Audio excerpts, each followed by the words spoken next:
dito ay si Alonto Adyong, ha? Na dating dikit sa mga Duterte, pero ngayon ay pinagkanulo nila ang mga Duterte. So eto, basahin po natin, mga kababayan.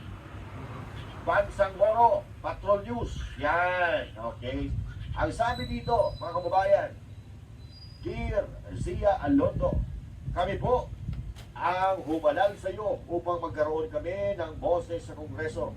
Hindi po namin kailangan ng ayuda, kaya pakiusap. Palit mo na sa Romualdez ang ayuda na kapalit ng firma mo. Pagtay kaya, mas gugustuhin pa namin na magutom kaysa magtaksil sa Duterte na siyang tanging nag-approve sa BARM. Napansagan po tayo mga Moro na may prinsipyo, walang iwanan hanggang kamatayan. Pero sinira mo ang dignidad at ating mga ninuno dahil lamang sa salapi. Pagtay kaya, pinaparating po namin sa pamilya Duterte na kaming mga Muslim sa buong Pilipinas ay full support sa iyo. Oo. Si Zia ay nag-iisa lang at kami ay milyon. Kinakaya po namin si Zia. Bakit kaya? Oy, Zia Alonto dyan. Kinakaya ka daw ng mga Mindanao. Ha? Oh. At eto pa, hindi lang mga kababayan, kay Adyong, may galit pag-respect ng mga Duterte supporter na nakuha natin. Pero malamang sa alamang, meron pang iba dyan at hahanapin natin po lahat yan. Eto, mga kababayan, panoorin nyo ang resulta ng kanilang kagagawan, kanilang pag-ibig kay Bibi Sara Duterte at kawalan ng hustisya sa pinagagawa nilang pirma-pirma. Watch and learn. Yan. Watch and learn. Eto po, kung nakikita nyo mga kababayan, ayan. Yan. Yan. Mga picture po yan, o tarpaulin ng Nikagas. Nadamay pa yung iba. Tatlo silang magkakasama. Partners in one. Ayan, nakikita nyo naman. Pinagpapaklas nila. Iba-ibang lugar po yan, ha? Yung isa mag-isa kanina, tapos ito may kasama. Pero, yung mga, ito, ayan yan mag-isa lang, di ba? Mag-isa lang siya. Sa may puno yan, sa may puno. May puno din. Baklas ka. Baklas ka. Baklas ka. Ayan pa, iba naman to. Sa ibang lugar naman to. Baklas ka. Baklas. Pirma-pirma ka. Ayan, ang hinabot ko ngayon. Okay. Although ito mga kababayan, ay hindi po maganda itong ginawa nila. Hindi po ito magandang ginawa itong mga tao kung sino man itong nagbaklas na ito. Pero deserve po ng kandidato na yan yung ginagawa nitong mga ito. Dahil ito po ay kanilang pinararamdaman. Galit sila. Dahil wala silang mga utang na loob sa mga Duterte. Ito mga mamamayan, diyan sa Davao del Sur, ito mga kababayan, mahal na mahal nila mga Duterte. Kaya nga, galit na galit sila nung pumirma itong mga ito. Ito, si Kagas po mga kababayan, ang target po nila dito. Si Kagas. Yung Kagas na kanina, pinakita ko sa inyo sa mga picture. Saan na ba yun? Saan yung Traitors of, yan, ito to. Hanapin po natin dito si Kagas. Okay. Hanapin natin si Kagas. Ayan na, malapit. Ayun, yan po si Kagas, mga kababayan. Yan po ang kaisa-isang kongresista na pumirma sa impeachment ni Bibi Sara na taga Davao. Kaya naman galit na galit yung mga taga Davao at mabaklas yung kanyang mga tarpaulin. Diyan sa mga taga Davao, okay? So, dito sa mundo, mga kababayan, kung ano yung binabato mo, yun din ang ibabalik sa'yo. In this case, wala namang kakwenta-kwenta yung reason kung bakit i-impeach nila si Bibi Sara, pumirma siya. And considering, mga kababayan, taga Davao siya. Yan po ang consequence ng ginawa niya. So may kalaban po daw ito dyan May kalaban po ito dyan mga kababayan sa Davao del Sur. Yun na lang po ang iboto ninyo. yan po ang sinasabi natin, ha? Na nasira ang kandidatura nitong mga kongresista na pumirma. Umpisa pa lang po ito, mga kababayan. Hindi pa nga nagsasalita si BP Sara. Ito, mga kababayan, ay mga inisyatibo pa lang ng mga supporter ni BP Sara Duterte. Pero medyo magulo na, okay? Siguro, pagka medyo mas mabigat pa ang ginawa nyo, baka pag ituloy yung in-impeach si BP Sara, baka hindi lang yan ang gagawin nila. Okay? Eto, mga kababayan, ha? So, panoorin din po natin, o pakinggan po natin itong ang sabi ni Mr. Jason Sa. Okay? Ang sabi ni Mr. Jason Sa dito, mga kababayan, may nakita na rin tayo kanina or kahapon na post na ganito, pero dininay po nila, no? Dininay nila na hindi raw po ito nanggaling sa isang politiko na statement, pero ito po, ayon kay Sir Jason Sa kasi dito, walang magdi-delete ha, at sana walang magsabing fake news na naman ito.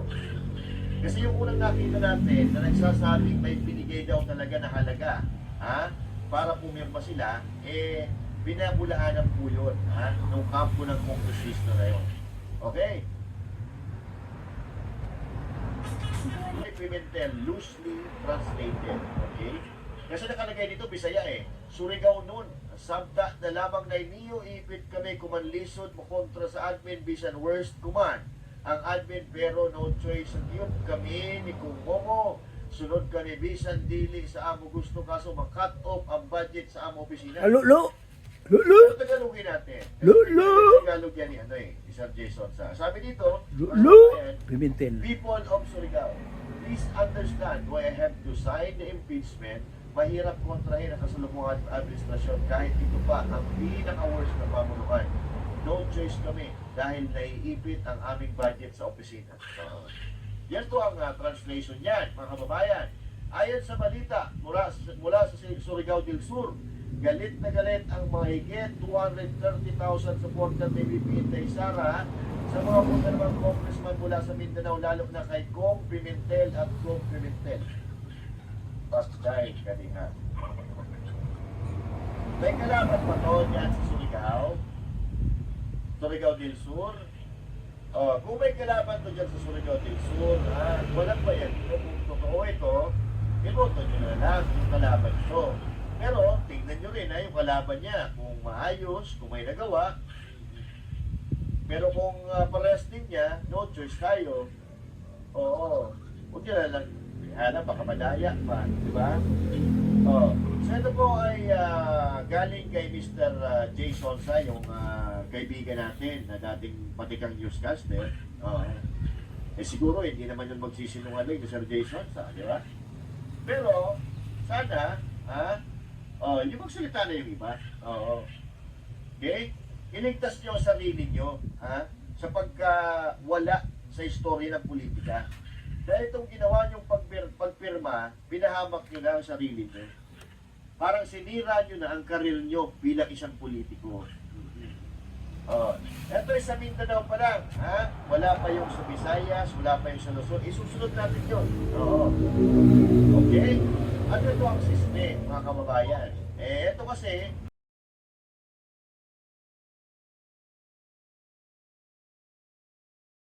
ito mga kababayan, ang pag-uusapan natin muna dito ay Mindanao, saka na yung Luzon, saka Visayas. Okay? Dito, pag-uusapan natin ang mga nag-traitor sa mga Duterte dyan sa Mindanao, kung saan nandoon ang baluarte ng mga Duterte. Siyempre, saan tayo kukuha ng balita? Kundi dyan sa Mindanao mismo, pakinggan po natin itong balita na ito, mga kababayan. Pinatikos ng mga netizen maging ang mga karamihan sa mga residente ng Bangsamoro Region ang mga district representative mula sa iba't ibang parte ng rehiyon na napabilang sa 215 na pumirma sa impeachment complaint laban kay Vice President Sara Duterte sa House of Representatives. Kabilang ngayon sa inuulan ng samot-saring reaksyon sina Maguindanao del Sur Congressman Dato Muhammad Tong Pagras, Lanao del Sur 2nd District Representative Yasser Balindong, Lanao del Sur 1st District Congressman Zia Alonto Adyong at ang iniidolo ng masa na si Maguindanao del Norte Cotabato City Representative Paitin Paul Mastura. Kasama rin dito sina Sulu 1st District Representative Samir Tan, Sulu 2nd District Representatives Munir Abison at Tawi-Tawi Representative Dinzar Sali. Karamihan sa mga komento ng netizen na walang utang na loob at hindi man lang anila lumingon sa mga naitulong ng pamilyang Duterte. Ang mga mababatas na sumang-ayon sa naturang impeachment, may ilan naman na nagsasabing nasilaw ng salapi at ipinangakong 20 million pesos ni House Speaker Martin Romualdez bilang kapalit sa kanilang pagpirma. Sa ngayon ay wala pang opisyal na pahayag ang ilan sa mga nabanggit na mamabatas sa kanilang naging desisyon. Kasama mo sa DXMY 90.9 RMN Cotabato, Rajiman Jul Di Mapalao, Tatak, RN. RMN. Yan.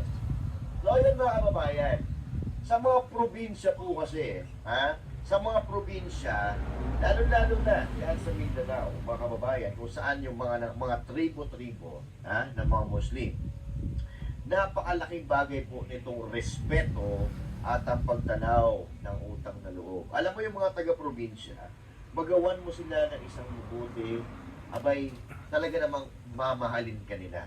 Pero sa pagkakataong ito, mga kababayan, yung nakapagbigay sa kanila ng kabutihan, tinaitur po nila.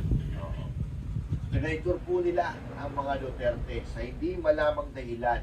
Pero, bago po tayo magdire-diretso, ipapakita ko muna sa inyo ang di umano traitors of Mindanao.